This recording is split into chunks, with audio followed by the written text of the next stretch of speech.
Hello friends, स्वागत है आप सभी का आपके अपने YouTube channel your study guide पर। तो फ्रेंड्स, आज की इस वीडियो में हम सभी देखेंगे कि आरपीएस कांस्टेबल के लिए जीके जीएस के किन टॉपिकों को पढ़ने चाहिए और किन टॉपिक को छोड़ने चाहिए। अब आप सभी के पास दोस्तों, आप सभी को पता ही होगा कि 10 से 12 दिन शेष बचे हैं। इसमें कौन सा टॉपिक इम्पॉर्टेंट है, कहाँ से क्वेश्चन ज़्यादा पूछा जाता है, उन सभी टॉपिक के बारे में आज हम सभी देखने वाले हैं। जैसा दोस्तों आप सभी देख ही सकते हैं, थंबनेल में यहाँ पर लिखा है कि सिर्फ 10 पेज पढ़कर कितने मिलेंगे, 30 मार्क तक मिल जाएंगे। तो सब्जेक्ट वाइज हमें देखना पड़ेगा कि आखिर कौन सा चैप्टर इंपॉर्टेंट है, कौन सा चैप्टर नहीं इंपॉर्टेंट है, उतना उसे देखना पड़ेगा। चलिए अब देखते हैं आखिर पॉलिटी से कौन सा चैप्टर पढ़ें, कौन सा स्किप करें, हिस्ट्री से कौन सा चैप्टर पढ़ें, कौन सा स्किप करें, जियोग्राफी से, इकोनॉमिक्स से, इन सभी के बारे में चलिए देखते हैं।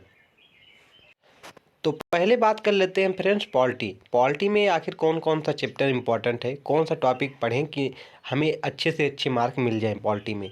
तो पॉलिटी में अगर सबसे इम्पॉर्टेंट बात करें तो मौलिक अधिकार को भाग 3 में रखा गया है जिसे, और इसका वर्णन जो है 12 से 35 अनुच्छेद के बीच में इसका वर्णन किया गया है। इसे आपको ज़रूर से याद करना है क्योंकि यहाँ से क्वेश्चन आप सभी के एग्जाम में जरूर ही बनेगा। उसके बाद डीपीएसपी जिसे राज्य के नीति निर्देशक तत्व कहते हैं, इसे भी आपको सभी को पढ़ना है। भाग 4 में है, 36 से 51 में इसका वर्णन किया गया है। उसके बाद मौलिक कर्तव्य है जिसे रूस के संविधान से हमारे भारतीय संविधान में 22वें संविधान संशोधन 1976 के द्वारा जोड़ा गया। इसके बारे में आप सभी को पढ़ना है। आप सभी को इसे तो ज़रूर पढ़ करना जाना है अच्छे से, क्योंकि यहाँ से एग्जाम में, हर एग्जाम में पूछा जाता है। आप सभी को दोस्तों, मैं यूपीएसआई का जो भी पेपर हुआ उसके आधार पर आप सभी को बता रहे हैं कौन सा टॉपिक पढ़ना है या कहाँ से ज़्यादा क्वेश्चन उसमें पूछा गया था। उसके बाद देखते हैं जो महत्वपूर्ण संशोधन हुए हैं संविधान में, उसे पढ़ना है। फिर राष्ट्रपति के बारे में पढ़ना है, प्रधानमंत्री के बारे में पढ़ना है, अनुच्छेद जो महत्वपूर्ण अनुच्छेद हैं उनके बारे में पढ़ना है। जैसे अनुच्छेद 108 में क्या है, संयुक्त अधिवेशन जो है, अनुच्छेद 100 में जो अध्यक्ष, लोकसभा के अध्यक्ष होते हैं, और वो जो है लोकसभा के अध्यक्ष जो होते हैं, इनके बारे में बताया गया। ऐसे आप सभी को इम्पोर्टेंट पढ़ना है। 262 में क्या है, 262 में जैसे अंतर्राष्ट्रीय जल विवाद के बारे में बताया गया है।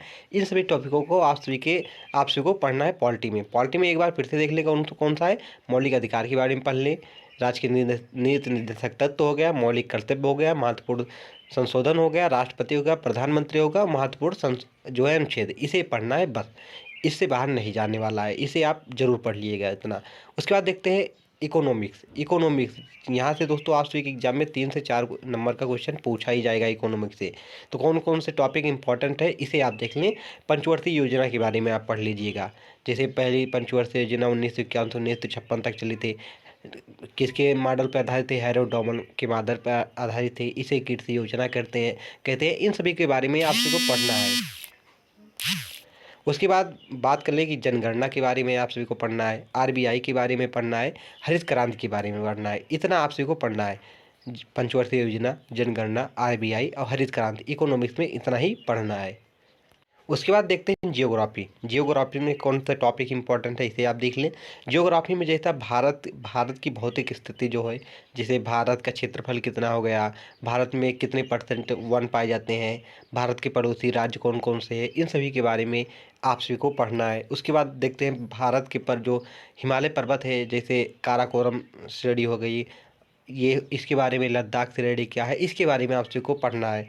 भारत के प्रमुख दर्रे कौन कौन से हैं, जैसे हिमाचल प्रदेश में कौन से प्रमुख दर्रे हैं, जम्मू कश्मीर में कौन कौन से प्रमुख दर्रे हैं, नाथुला दर्रा कहाँ पे है, इस सभी के बारे में इसे पढ़ना है। और भारत की जो नदियां हैं इसके बारे में पढ़ना है। यहाँ से क्वेश्चन आप सभी के एग्जाम में पूछा जाता है। जैसे भारत की नदियाँ, जैसे गंगा भारत की सबसे लंबी नदी है, इसकी लंबाई 2525 किलोमीटर है, इस बारे में आप सभी को पढ़ना है। इसके बाद प्रमुख बांध जो है इसे पढ़ना है, और प्रमुख चोटी जो है, बस जियोग्राफी में इतना ही पढ़ना है। चलिए बात करते हैं इतिहास में कौन कौन से टॉपिक इंपॉर्टेंट है, कहाँ से क्वेश्चन पूछा जाता है। तो सिंध घाटी सभ्यता को आप सभी को पढ़ना है, और ख़ास तौर पर आप सभी को पढ़ना है कि किस स्थान से कौन सा साक्ष्य पाया गया है, यहाँ से क्वेश्चन पूछा जाता है। उसके बाद बौद्ध धर्म के बारे में पढ़ना है। बौद्ध धर्म के संस्थापक कौन है, इनका जन्म कब होता है, इन्होंने पहला ज्ञान कहाँ पर दिया था, सर्वाधिक ज्ञान कहाँ पर दिया था, ये सभी के बारे में पढ़ना है। फिर जैन धर्म के बारे में आप सभी को पढ़ना है। गुप्त वंश के बारे में पढ़ना है, जैसे पूछ लिया जाएगा गुप्त वंश के संस्थापक कौन है, इसे आप सभी को पढ़ना है। गुप्त काल को जो है इतिहास में स्वर्ण काल के नाम से भी जाना जाता है। इसे आप सभी को अच्छे से याद कर जाना है। फिर दक्षिण भारत के इतिहास आप सभी को पढ़ना है। दक्षिण भारत के इतिहास के बाद आप सभी को दिल्ली सल्तनत पढ़ना है, अलाउद्दीन खिलजी के बारे में पढ़ना है और कांग्रेस के प्रमुख अधिवेशन जो हुए उनके बारे में पढ़ना है। जैसे पहला अधिवेशन 1885 ईस्वी में हुआ था। कहाँ पर हुआ था? तो ये पहला मुंबई में हुआ था, बम्बई में हुआ था। अध्यक्ष कौन थे? तो बीसी बनर्जी जी पहले इसके अध्यक्ष थे। इसमें टोटल 72 अनुयायी ने भाग लिया था। इस सभी को आप सभी को याद करके जाना है इस प्रकार। उसके बाद बंगाल के गवर्नर जनरल जो हुए थे, इसके बारे में आप सभी को पढ़ना है और 1857 की क्रांति। टोटल इतने ही इसमें पढ़ने हैं। एक बार फिर से देख लें। सिंधु घाटी सभ्यता के बारे में, बौद्ध धर्म के बारे में, जैन धर्म के बारे में, गुप्त वंश के बारे में। उसके बाद दक्षिण भारत का इतिहास पढ़ना है, दिल्ली सल्तनत काल के बारे में पढ़ना है, अलाउद्दीन खिलजी के बारे में पढ़ना है, कांग्रेस के प्रमुख अधिवेशन पढ़ना है और बंगाल के गवर्नर जनरल के बारे में, 1857 की क्रांति के बारे में। इतना इसमें पढ़ना है। उसके बाद देखते हैं स्टैटिक जीके में कौन कौन से इंपॉर्टेंट है, कहाँ से क्वेश्चन पूछा जाता है।